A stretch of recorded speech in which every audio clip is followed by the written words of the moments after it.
আসসালামু আলাইকুম, হ্যালো বন্ধুরা। আজকের ভিডিওতে আমরা আলোচনা করব অন্ত্রের স্বাস্থ্য বা গাট হেলথ নিয়ে। তাই ভিডিওটি প্রথম থেকে শেষ পর্যন্ত দেখুন। Like, share, subscribe and bell আইকনটা টিপুন। আপনার পেটের ভিতরে বিলিয়ন বিলিয়ন ব্যাকটেরিয়া থাকে। এটাই হলো মাইক্রোবায়োম। এটা ভালো থাকলে আপনার হজম শক্তি ভালো থাকে, ইমিউনিটি স্ট্রং হয়, মুড ভালো থাকে, এমনকি আপনার ওজনটাও নিয়ন্ত্রণে থাকে।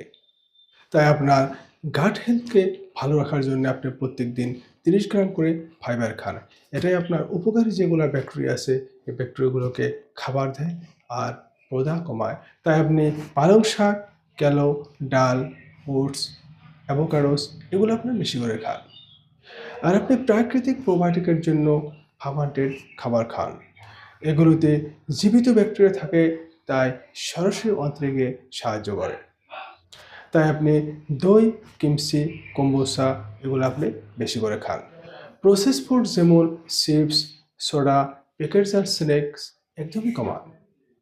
তাই আপনি শুরু করুন ছোটো থেকে। প্রত্যেকদিন একটা করে ফাইবার আইটেম আপনার খাবারে যোগ করুন আর একটা করে ফার্মেন্টেড প্রোডাক্ট যোগ করুন। এতে আপনার গাট হেলথ অনেক ভালো রাখতে সাহায্য করবে। আর আপনার যদি অন্য কোনো সমস্যা, আইবিএস বা পেটের কোনো জটিলতার সমস্যা থাকে, তাহলে অবশ্যই একজন ডাক্তারের সাথে কথা বলুন। তাই এই ট্রেন্ডগুলো ফলো করলে শুধু পেট নয়, পুরো শরীর আর মনটা ভালো থাকবে। আশা করি সবাই ভালো থাকুন, সুস্থ থাকুন।